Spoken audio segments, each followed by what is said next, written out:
A man walks down a narrow trail through a quiet forest. He carries no weapon, hunts nothing, and never runs. From where he stands, the forest looks calm and untouched. But long before he sees anything, the forest has already reacted. A deer stops chewing mid-bite and lifts its head.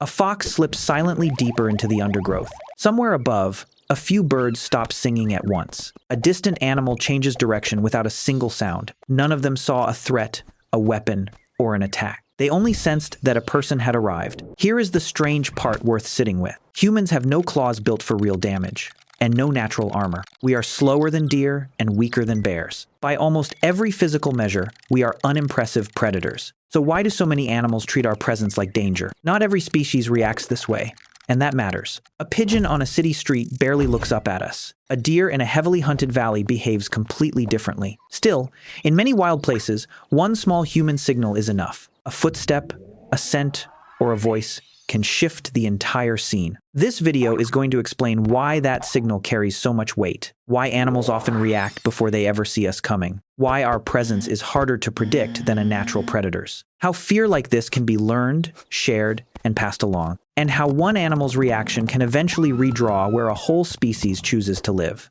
To understand how strong that signal really is, we don't need to start with a hunt. We can start with something as ordinary as a conversation. To see how strong a human signal can be, start with something simple. Researchers once played ordinary human voices near feeding predators in the wild. Not gunshots, not shouting, not barking dogs, not engines. Just calm, ordinary human speech playing quietly nearby. Some animals paused immediately and stepped away from their food. Others took much longer before returning to the same spot. Many simply cut their feeding time short and left early. The animal had already caught its meal. It never saw a person and was never physically threatened. Yet the sound alone was enough to change its decision. A human voice does not injure an animal's body at all. Instead, it changes the math the animal is running in its head. Before the voice, the food was clearly worth staying for. After the voice, the food was still there, but the risk had changed. The meal hadn't moved an inch, but its value had suddenly dropped. Nothing about the environment changed except one small, ordinary sound. This raises an odd question worth asking directly. Why can the voice of a relatively weak primate outweigh a predator's hunger? The exact response varies by species, location, and experimental design. But the broader pattern is clear.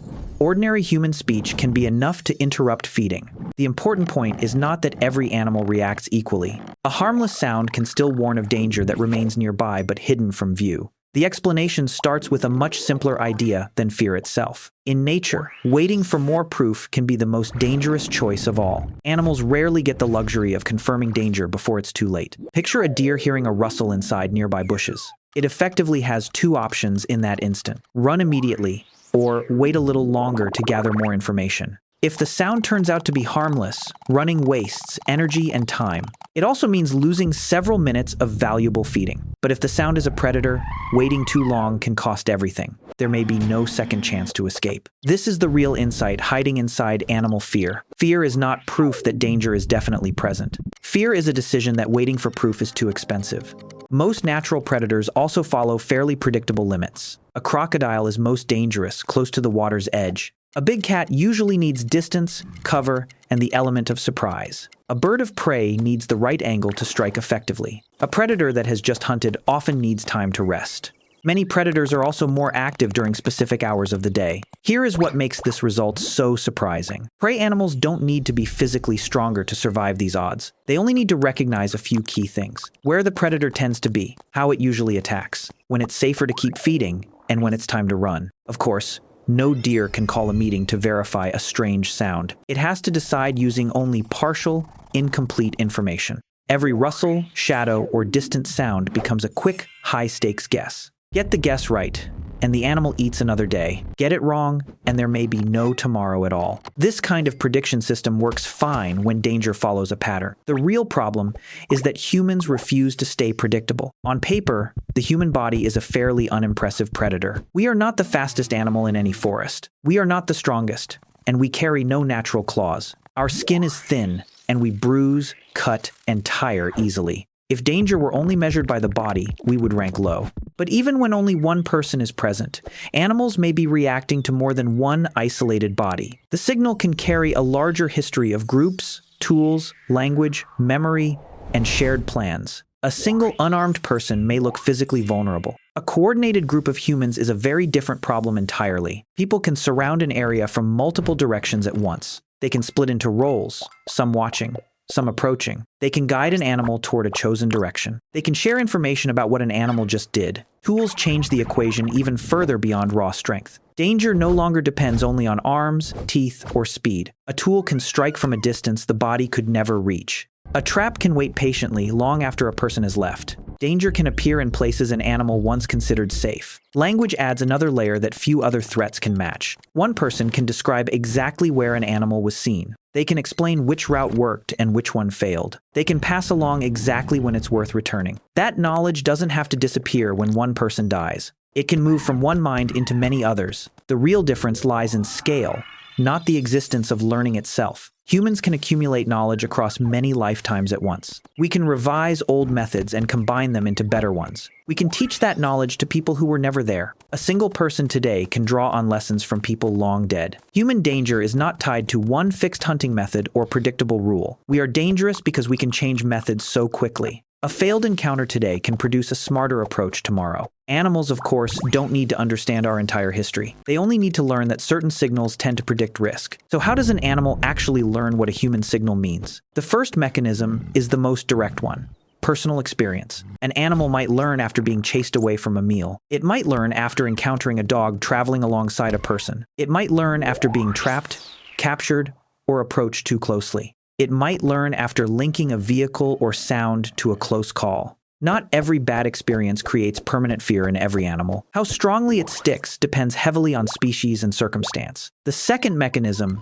doesn't require any direct encounter at all. Animals often learn simply by watching each other closely. A young animal may react strongly after watching its mother flee. One individual's alarm call can ripple through an entire group instantly. Fear doesn't always need a personal, first-hand attack to take hold. The third mechanism involves recognizing very specific details. Some species appear able to distinguish individual human faces, voices, or scents. Crows, for example, have been shown to recognize and remember specific faces. Elephants may also respond differently to human signals associated with different levels of past threat. None of this means animals are judging human morality or intentions. They are simply sorting people and situations into categories of risk. Beyond these forms of learning, a slower process can unfold across generations. In places where humans apply consistent, long-term pressure on a species, something shifts. Bolder, less cautious individuals may face real survival disadvantages there. More cautious individuals may quietly survive and reproduce more successfully.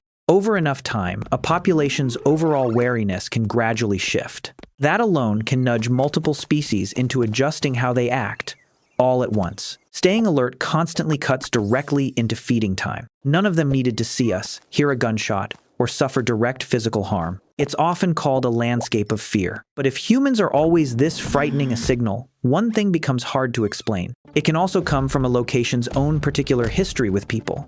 Why do city pigeons seem almost unbothered walking right beside our feet? Not a literal map, but a shifting sense of where danger lives. If humans are such a consistently frightening signal, some behavior seems contradictory. Taking a longer route adds real distance and real effort. Why don't pigeons scatter every time we walk past? The same physical location can carry very different value depending on perceived risk. Why do park squirrels casually approach benches full of people? Once an animal picks up a human signal, several things can happen. Why do certain island species seem almost curious about humans instead of afraid? Fear like this starts inside one animal's body in one instant. Part of the answer comes down to something called habituation. Shifting activity into the night can introduce entirely new risks. When an animal repeatedly encounters a signal without any bad outcome, its response can fade. Repeated enough times, it can reshape the lived map of an entire population. Reacting less often saves real energy that can go toward feeding instead of fleeing. Put together, wariness around humans rarely comes from one single source. It would be wrong to say an entire species evolved away its fear just because some city populations adapted, and once predators and prey are both redrawing their maps, the effects rarely stop there. What's really happening is closer to local calibration than a species-wide change. Avoiding a good area can mean settling for worse food or shelter. The very same species can behave completely differently in different settings. That ripple effect becomes even clearer at a larger scale. One population might be relaxed in a city park, another wary in a hunted region. It might stop eating mid-meal and abandon the food entirely. Behavior can shift again near a campsite or wherever people regularly leave food. The same kind of playback evidence becomes more revealing when researchers track an entire community instead of one feeding animal. Animals are not simply reacting to the sight of a human shape. None of this proves every reaction shrinks a population over time. They're constantly reading distance, behavior, location, and local history together. In one landscape-wide study, human voices were played across habitat shared by many species. Then there's a phenomenon sometimes called island naivety. That's exactly why there is no single universal answer for every species. Animals with little historical exposure to humans, or to ground predators generally, may react far less. They watched large predators, mid-sized carnivores, scavengers, and smaller prey animals together. That doesn't mean these animals are somehow less intelligent. It simply proves these choices carry very real trade-offs. Their built-in warning systems were simply shaped by a different evolutionary history. The reactions were far from identical across the board. Less fear of humans isn't automatically a good thing for an animal. It might pull away from a water source it was using. It can lead to animals seeking out human food, dangerous conflict, or preventable accidents. Some larger predators avoided the area or moved through it more cautiously. It can erode the safe distance that normally protects both sides. Now stretch this from one animal to many individuals at once. In some cases, it can even get an animal killed for becoming too bold. Several cut their active feeding time noticeably shorter. The goal was never to make wild animals friendlier toward us. It means selection can favor caution where caution keeps animals alive. The real goal is reducing unnecessary pressure while still respecting real distance. Mid-sized carnivores appeared less often in the same space. Running from us is not foolish, irrational behavior. If enough animals keep avoiding the same human signal, patterns shift. Freezing in place can simply be another valid survival response. Some shifted their usual routes, while others simply reduced activity. Moving closer for a better photo can force an animal to abandon its meal. It might wait far longer before daring to return. Good intentions never automatically guarantee a harmless impact. Smaller prey species often responded in the opposite direction. These animals that don't run help answer the video's biggest question. An entire population's active hours can drift toward darkness. Animals don't only fear humans as a general concept. With bigger predators pulling back, some moved more freely than before. They fear whatever humans have already proven capable of in that specific place. Once fear exists, though, by whatever path, it starts producing real consequences. Other animals learn from each other too. Humans are not the only species with something like culture. A few even moved into spaces the retreating predators had just left. Animals fear humans, not because our bodies are the most dangerous thing in nature. Regular travel routes can bend away from familiar paths. They fear us because we cooperate, use tools, and strike from a distance. For a while, some smaller animals seem to benefit from that retreat. We remember encounters, share knowledge, change tactics, and reshape environments. It might spend extra time simply watching instead of feeding. For many species, underestimating a human signal can carry a devastating cost. Here's the insight worth sitting with. Avoiding us early is often safer than waiting to find out. Distance from roads and trails can steadily increase over time. Not every species responds to us the same way, and fear isn't always inborn. One signal did not produce one uniform outcome across every species. They might freeze, hide quietly, shift their active hours, or avoid an area entirely. It can reflect instinct, development, personal experience, social learning, and evolutionary pressure. Some may even attack when cornered, surprised at close range, or defending young, food, or an escape route. Instead, it changed how different species encountered one another at all. Here's the deeper answer, hiding underneath the surface one. Breeding or resting areas can drift toward quieter, less convenient ground. A deer has no way of knowing a hiker, only loves nature. The effects rippled through timing, space, feeding opportunity, and competition. A fox has no way of knowing a camera is not a weapon. It might choose a worse spot that simply feels safer. Animals simply cannot read human intentions directly. Predator-prey relationships themselves seem to shift, at least temporarily. They can only read distance, sound, scent, movement, and local history. Water sources might only feel safe to use during certain hours. A good encounter with wildlife doesn't force an animal to rearrange its whole day. A necessary word of caution belongs right here. In practice, that means keeping real distance. Those consequences begin the moment an animal changes where or when it lives. It means not chasing, not blocking an escape route, and not forcing a photo. A short-term experiment doesn't prove an ecosystem changed permanently. If you enjoy uncovering the hidden rules shaping humans and the natural world, subscribe and support the channel. Picture it plainly before naming it with any scientific term. Let's return now to the walker from the beginning of this video. It would be a mistake to treat this like a simple, guaranteed chain reaction. He steps out of the forest, footsteps growing fainter with each stride. None of these reactions come free of cost. He glances around one last time and thinks, "This forest is so quiet and peaceful." It helps to separate three different things clearly, but that quiet may be the result of decisions he never witnessed. The water is still there, but it's only visited after dark. The deer had already moved well out of sight. Observed short-term behavior change is one thing. The fox was lying completely still, waiting it out. This does not mean genes store a literal memory of humans. The birds nearby had simply been holding back their song. A plausible ecological consequence is another, less certain thing. We tend to judge nature by whatever we manage to see with our own eyes. The shortest path still exists, but the herd now avoids it. Our own presence is sometimes exactly why so much of it slips out of view first. Long-term transformation requires far more sustained evidence to confirm. Sometimes absence isn't emptiness, just the trace of life quietly choosing to avoid us. Running burns energy that could have gone toward survival. The footsteps fade completely into the distance. Still, one reveal here is genuinely striking. A bird begins to sing again from somewhere close by. Food is still plentiful, yet the area now feels too risky.